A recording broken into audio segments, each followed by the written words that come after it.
interesting resume, very intriguing history. It's very motivating to know that it's, everything is possible.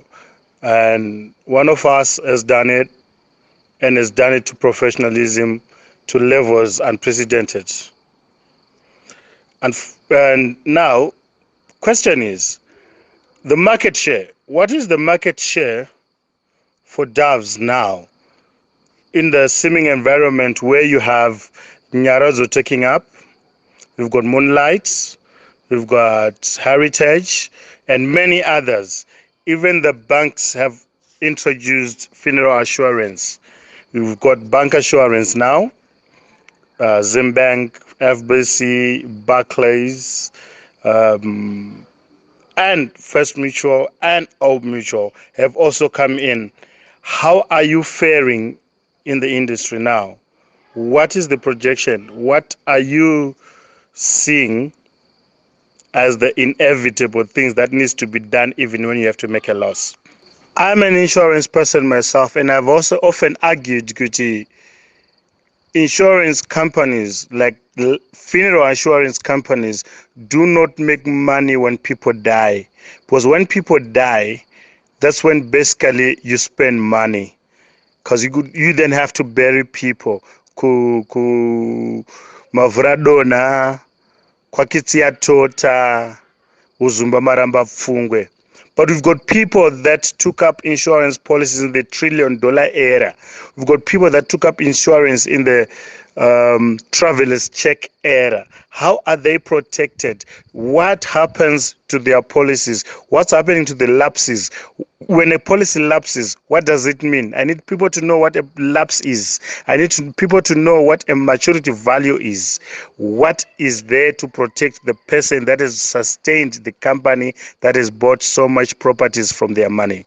Biggest concern from your clients is the erosion of value.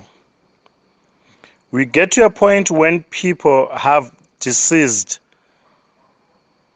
relatives, and they get to a point when they're told to make top-ups, muno atofa kudara, or get people that are instinctively told to apana policy azviskuitoita. You find other ways. How are you addressing that situation? Unfortunately, we all understand, but where is the doves meeting the client? Because Baba vakashanda for 30 years and vafa, but zvakunzi top up, yet insurance promised what they will deliver. What have you done for them? In essence, you're saying when somebody signs up a policy, they're signing into a contract where Doves is saying, upon your death, we are going to do so much. And unfortunately, the fluctuational position of our economy then affects the deliverer of funeral arrangements position financially. And that becomes the burden of the deceased beneficiaries. The point still comes back to, how are you addressing the issue where people then are not getting full value of the initial agreement between policyholder and the insurer? Insurance companies have bought properties and shares using clientele funds.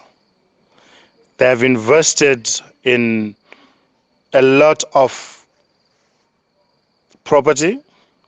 How come it becomes very difficult for insurance companies like Doves to then meet up with the concerns of the individual? Because where is my irrelevance when it comes to payouts when I was relevant when I was paying in? Assurance policies, funeral assurance policies have a basic 10-year, 20-year program where somebody is supposed to pay for their burial in the next 20 years. How do you deal with somebody who doesn't want to stay that long? How do you deal with somebody who doesn't want to pay for 20 years for the uncertainty of life and still want to protect their family? How do you protect me as the guardian, as the principal policyholder? What is there for my children and my wife when I am gone? What policy is there to protect my children and my beneficiaries when I'm done, because I was the premium payer and I cannot pay anymore because I'm deceased? Ladies and gentlemen, allow me to break this silence by inviting Mr. Madziva, the Group Marketing Manager for ZB Life Assurance. Mr. Madziva, please allow me to give you an impromptu entrance into the discussion. Obviously, you've been following up. As a life assurance guru, please let us know the relevance of life assurance in this hyperinflationary environment. Why should people go into insurance now vis-a-vis the options available? Good evening. Welcome. Thank you very much. God actually works in mysterious ways. When I graduated from University of Zimbabwe, I joined NASA, National Social Security Authority, in October 1994 when they were moving from workmen compensation to start up NASA. I was glad to work with the likes of Spio Mafumo, Jones, who were actually leading the team as the visionaries. And then I was young, I was only 23, 24 thereby. And it was such a good experience for me. I rose through the ranks, and when I left NASA, I think it was about 2000, after I've worked for NASA Harare head office, NASA Masvingo, NASA Chiredzi, NASA Mutare, and back to head office. So when I left NASA, I started pursuing my own things, but I was not really clear exactly what I wanted to do, but I just made a decision that I want to pursue my own business interests. Then I happened to meet up with the CEO for Hippo Valley Estates. Then it was Sydney. So when I met up with this group CEO, because he had liked me from then when I was working in Chiredzi, just developed a liking for a young man. Then when I met up with him, he said, how is work? Then I said, no, I've actually left work. He said, you want to be indigenous? Then I said, yes. And I said, you know what, we've got actually sugar for export under the indigenous quota. Then what Hippo Valley would used to do when they have excess supply of sugar, then they would give it to the indigenous people to export. But you had to export through Zimtrade. Then Zimtrade had offices in Angola and DRC. Before many people even started going to DRC, then I think the following, I met him, it was on a Friday. Then the next, it was Tuesday, I drove to Chiredzi to meet up with him, and I managed to secure 300 tons of sugar. But I was so excited actually when I got the 300 tons of sugar, because I did my numbers and they were making so much sense. But when I wanted to move that sugar now, that's when my almost like a dream that it actually that I was so excited about almost came to a halt, because I phoned almost every transport company that was in the phone book to try and organize transport to move that sugar to DRC or to Luanda. But no one was willing to go to Luanda or DRC. They were saying, no, we've never done that route. There is war, and they were giving so many excuses. Then what did I do? I tried to convince Cobro Transport. I had a meeting with Bob Brown and Bob Collett, who were the owners for Cobro, and those guys did more than 300 or to about 400 trucks. because I was trying to convince them to say, when I have 300 tons of sugar, you're talking of maybe I need about 100 trucks, which I can actually even pay in advance. But we end up started talking about, so you guys, how do you run such a big fleet of trucks? And when they were explaining to me that, their business is so much structured, they've got Cobro Transport that has got the trucks, they've Tyco International, who's actually supplied them with space. They were also the owner of professional consolidators who were actually giving them the work on first come, first service.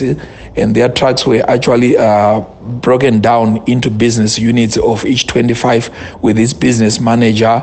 And the workshop, they were using Tyco, which was their in-house, and the infrastructure in Harare, Bulawayo, Joburg, Mozambique, and Malawi. And I said, maybe one day I might be interested in running trucks as well, because I was not really happy with the service that was actually being given by the other transporters. So I finally managed to move my sugar by rail to Durban, then by sea to Luanda. And when I got my money, I went to America and I bought two trucks. Then after maybe about 6 months of operating those two trucks, I got a call from Bob Collett, who was actually a partner of Bob Brown. That's how they came up with Cobra. It was Collett and Brown. And they were saying, Nicholas, you were saying you wanted some trucks. And I'm old. I want to sell my 50% shareholding into the business. Then I said, how much is it? And he was talking about 2 million US. For me, I said 2 million US. I don't have such an amount. I've only it has only actually passed through my hands while I was still at NASA. Then I had to go and meet up with him.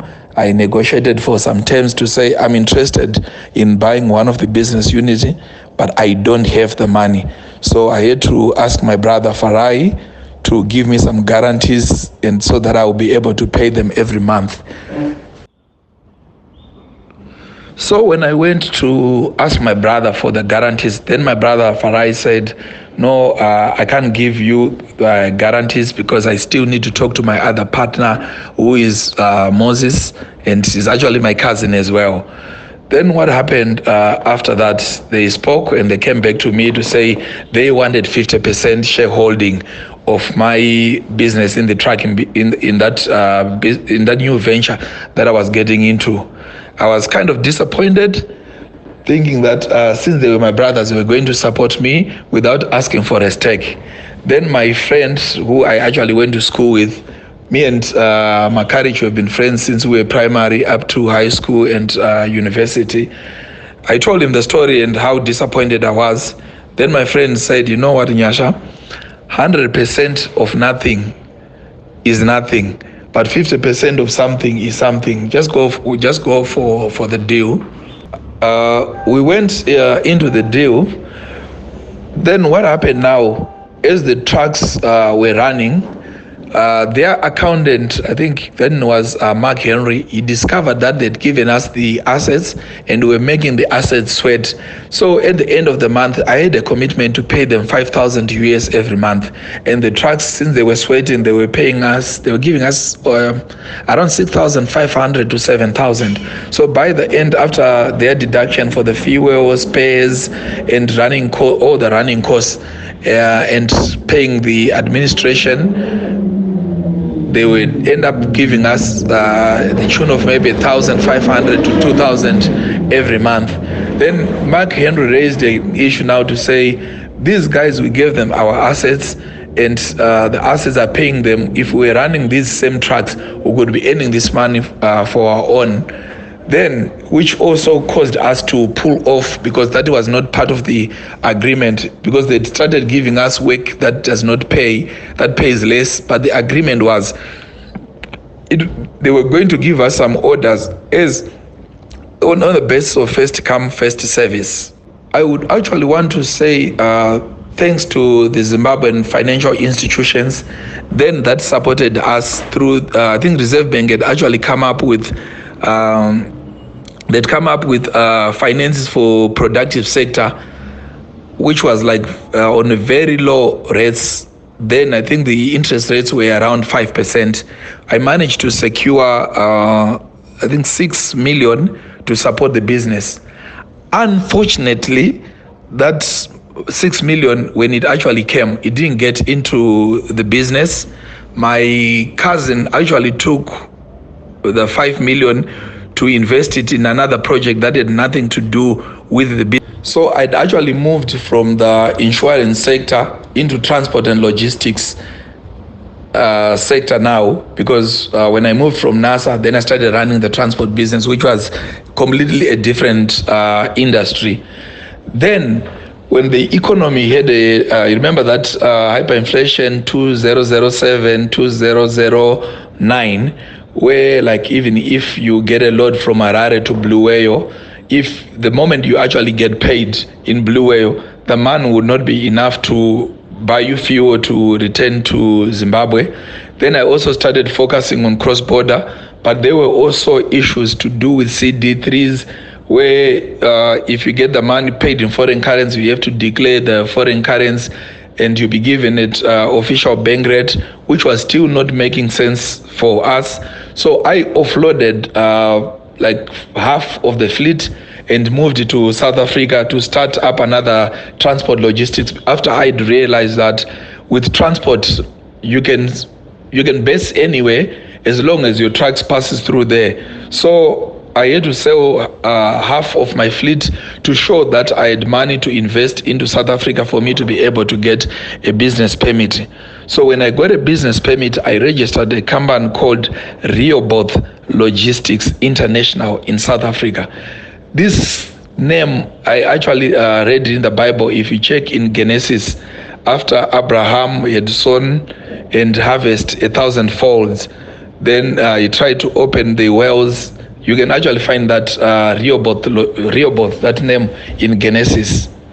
I can tell you, when we moved into Doves, as you know, that Doves was the first professional funeral parlor in Rhodesia then, since 1902.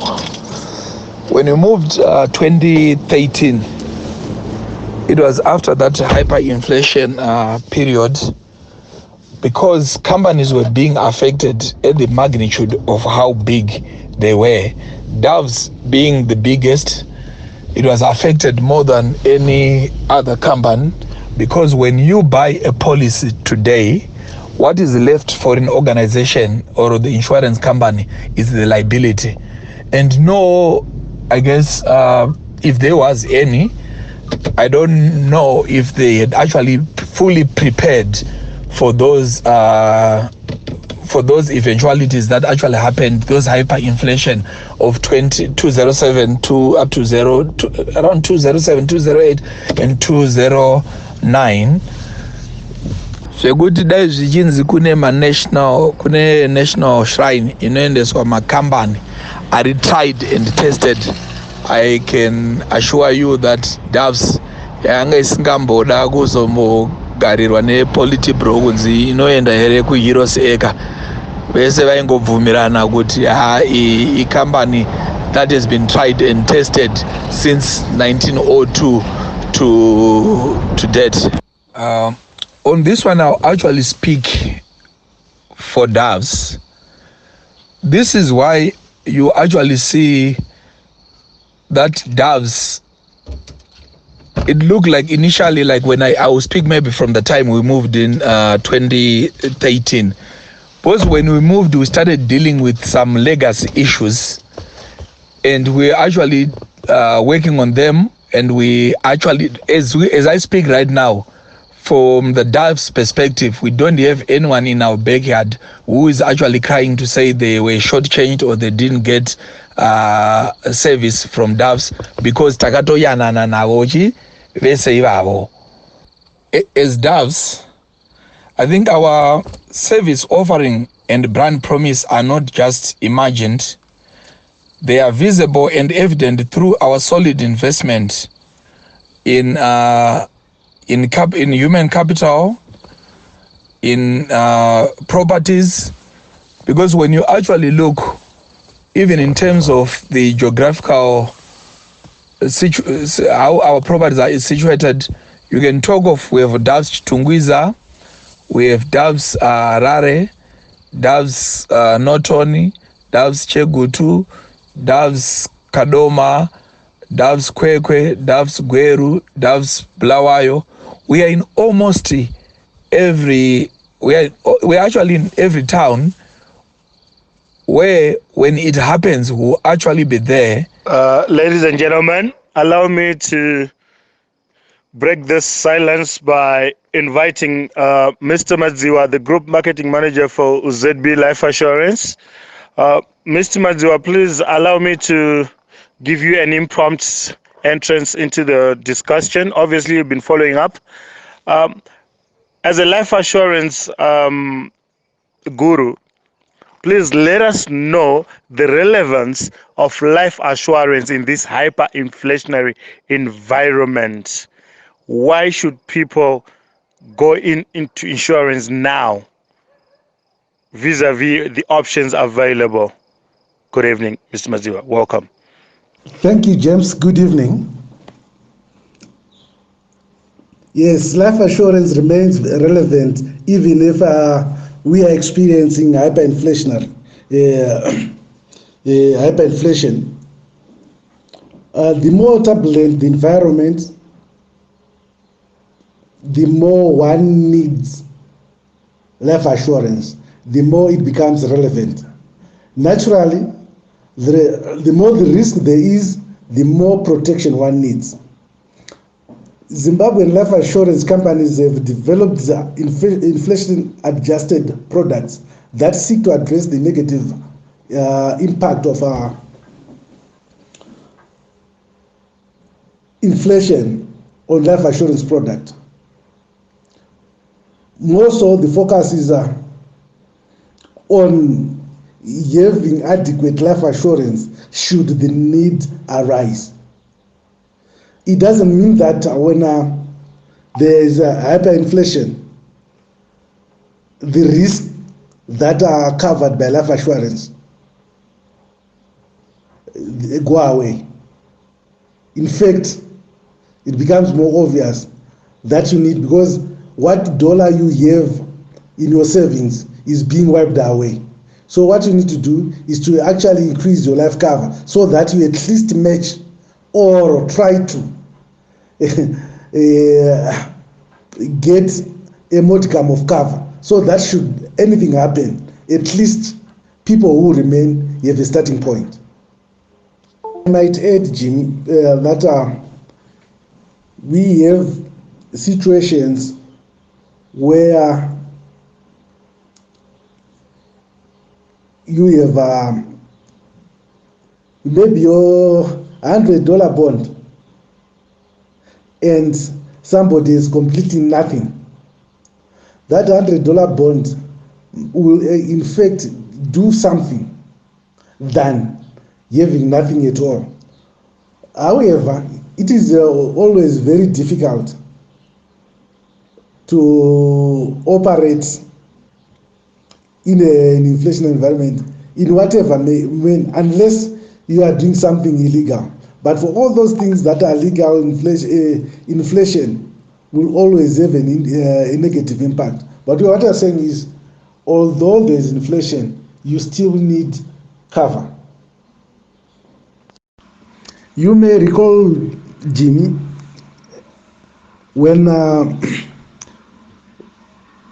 we experienced extremely difficult conditions somewhere between 2007 and 2009. People did not stop growing old. They did. People did not stop dying. People did not stop paying school fees. Yes, value is lost, but sometimes it's better to have something that will give you a starting point. I also have a personal experience where I had an education policy for my child Around 2008, she was going into secondary school, a boarding school for that matter. I got a check, a paycheck. I still remember it was 10,000. It didn't take me far. It didn't pay school fees, but at least I managed to buy some uniforms and a bit of groceries. And I did not regret, although I was disappointed, I did not regret taking out that policy. So these things, yes, do happen. But when they do happen, let us look at the positive side of things. With regards to loss of value, I've actually seen on TV pictures of the tsunami wiping away whole towns, driving even the floods, driving cars, sweeping them away. But I watch the next day, I see people start rebuilding. Yes, ndosaka tichiti usaora moyo kana kuti usarasa mbereko nekufirwa. Yes, value can be lost, but we all need to prepare for any eventuality, because life assurance is dealing with things that are certain to happen. One day, all of us and any of us will drop dead. One day, you will grow old and no longer have the energy to continue working. So you need to prepare using life assurance as a vehicle for financial planning. Mr. Madziva, thank you very much for your intimate analysis of the real needs of insurance. You have aptly put it in a way that everybody should understand that insurance and assurance are needs, they are not wants. However, before we ask the platform to go on into the interview and ask questions for their relevance so that they understand how to go forward, I'd like you to at least share with us how the diasporian and the local community can survive in terms of contributing towards this program in US dollar manner, pounds, and what have you. What programs have you set up for those that do not have the inconsistent currency that we have locally? What do you have for those people that want to bury their loved ones? What contingent plans are there for those that want livable income in terms of life assurance? For those that are earning in US dollars, they're probably in USA, UK. In this group, we've got everybody else involved. How is everybody protected? Because the biggest problem with most people is that erosion of value starts with insurance. Insurance is about people that switch talk, they speak promises, hopes, and the future, but it's not tangible. What is there for the guys that are outside? How are they completely safe? Can they have, we've got people that are 75 years old, we've got people that are all over the world. How do they protect them? I've got questions already coming in my inboxes of various interests, and I would like you to stress out a situation where how you protect people who are outside the country, especially those that are paying in US dollar terms and the diaspora per se. Is it feasible? Is it something that they can have a sustainability, consistent and perpetual relationship with you, because you are basically selling a promise? Where is the confidence? Where is the customer experience coming in? Are you able to convince those people to come and buy ZB life assurance products? Yes, thank you, James. Quite an incisive question. But however, I would like to start off with the portion of your question where you say insurance people just sweet talk people. No, we actually sell a promise, as you rightly say. The only thing is that we have not been taught about life assurance from an early stage. So it's very difficult for most people to understand what really life assurance is about.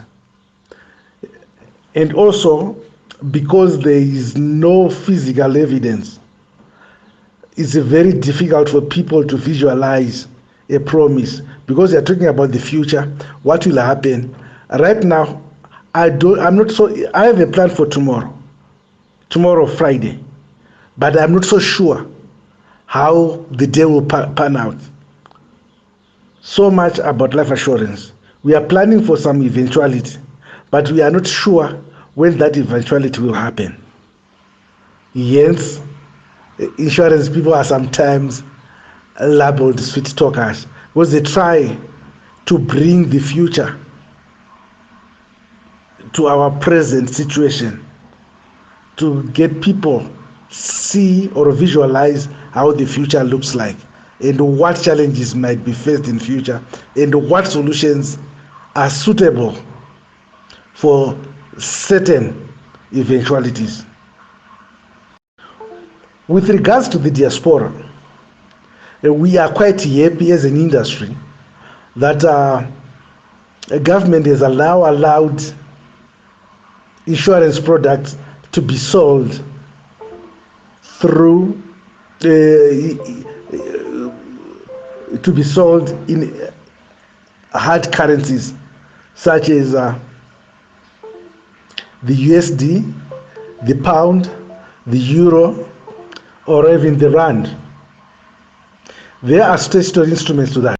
So if you are in the diaspora, we are happy to be of assistance. If I will just speak about what my employer offers. In my due James, I cannot speak on behalf of the employer, but I'm just talking about general life assurance principles and general advice. I cannot go into specifics because unlike our previous panelist, who is actually a shareholder, who is able to talk to anything about the company, I will be limited in my conversation, in my discussion, to very general things. So I will direct people to our website, ZBFH. There is a Kesto, a product that's specifically made for those in the diaspora, and we cater for that. And we have gone into partnerships with other companies, well-known companies, some of the biggest companies. We, rather than seeing each other as competitors, we view each other as colleagues in the industry. There are a lot of collaborations that go behind the scenes. So you come, talk to us, or approach any other reputable, registered insurance companies. I'm sure you'll get a good service. Yes, you also talk about those that are now getting into old age. There is a saying that goes, make hay while the sun shines. Sometimes it will be very difficult to get appropriate products for those who are already in their 60s, 90s, or even over 100 years old. Yeah, I can say so because I particularly, my grandfather lived up to about 117 years, and he just passed on a couple of years ago. So these things happen, but I was fortunate that I could, even at over 100 years, I could get a funeral policy for him, with a certain company within the local industry. So what we are saying is, please make hay while the sun shines. It's not always that you'll be able to get a policy when you are old. I also want to add that for those who are also worried about the fluctuations of our local currency, most companies in Zimbabwe now have USD denominated products where there is what I can call a good store of value, because the effects of inflation are not so obvious on hard currencies as they are on our local currency, which has been receiving quite a beating, especially in the last few days. So you can actually shop around. I'm sure almost every company in Zimbabwe that is registered with IPEC, you have a couple or so of US denominated products. So there you are. Even if you are a local resident, you can actually insure yourself or your family using USD or British pound sterling or South African rand. Esteemed members of the platform, it's been a long night. Thank you very much for your attention. Thank you very much for being here. I now bring the platform back to you. Obviously, it's now 9 o'clock Zim time. Most of you have retired to bed, and we'll probably see and listen to these audios tomorrow morning. Allow ourselves to investigate more about insurance, but those of us that are able to pose in questions now, please go ahead. I'm sure our panelists will be able to respond. Thank you very much, and I hope a few questions have been answered, and those of you that have questions that have not been answered, please take your time and present them. Thank you very much. My name is James Ndiyamba, and I'm here for you, and I'm very happy to have been a part of this program. Thank you very much. Yeah, it's true. Sorry, I'm going to answer on behalf of James. It's true that you are the most dangerous person to your money, because generally I could say you have two choices with regards to money that you own. It's either you working for your money or your money working for you. So you decide. And if you decide to work for your money, that's dangerous. Thank you. Good evening. Thank you, James, for giving me this opportunity to pose my question. I think it's the Doves. I think it was Blessed. No, the Doves guy. I wanted to find out. My mother is Zambian. My father is Zimbabwean. I am Zimbabwean. So, but my mom is Zambian, like Zambian. She lives in Zambia, but currently, we've had to move her to Zimbabwe due to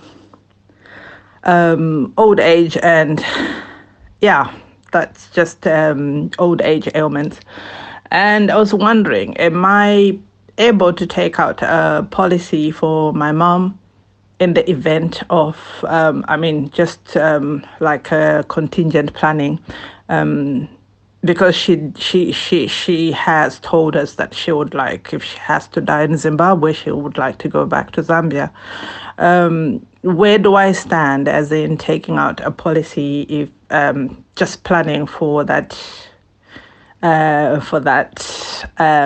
event? Yes, if I can get an answer. My mom is 75 years old. She is presenting with cognitive impairment. Yeah, thank you. Yes, insurance does not discriminate against people of other nationalities. You can, and there is an insurance principle that's called insurance that's called insurable interest. There is an unlimited insurable interest in your parent, but however, I'm not so sure about the age limitations within companies. You can really get insurance policy for your mom, but what might present challenges is her age now, because some companies limit insurable ages to 75, others to 60, others to 59, and depending on the type of policy that you are getting. You can go for a cash payout policy, which is generally referred to as funeral cash plan, or a combination where there is a cash payout and service provision, or just service provision where your deceased is taken care of in terms of body removal, body washing, mortuary services, preservation and burial, and even transportation. I've seen a lot of good service being provided by so many companies. People are dying in South Africa, they are being brought home to Zimbabwe, and there is nothing amiss with somebody dying in Zimbabwe and going to be buried in South Africa or in Zambia or in the UK. There are cases that are happening like that, and people are being buried to at places of their own choice. So please go ahead, visit an insurance company of your choice and hear about their terms and conditions. I'm sure you will at least find somewhere where you will be saved. Good evening, ma'am. I've been following up on the whole conversation. In my own opinion, as a risk advisor, I would tell you that your mom poses a greater risk to a company because she is 75. She's prone to different chronic diseases that in as much as any company would try to carry out a medical examination, she would still have to be considered as a risk because she's likely to die tomorrow, or basically 2 months, 3 months, 4 months. For us, it's a risk that we would not really consider because there's no investment with such an individual.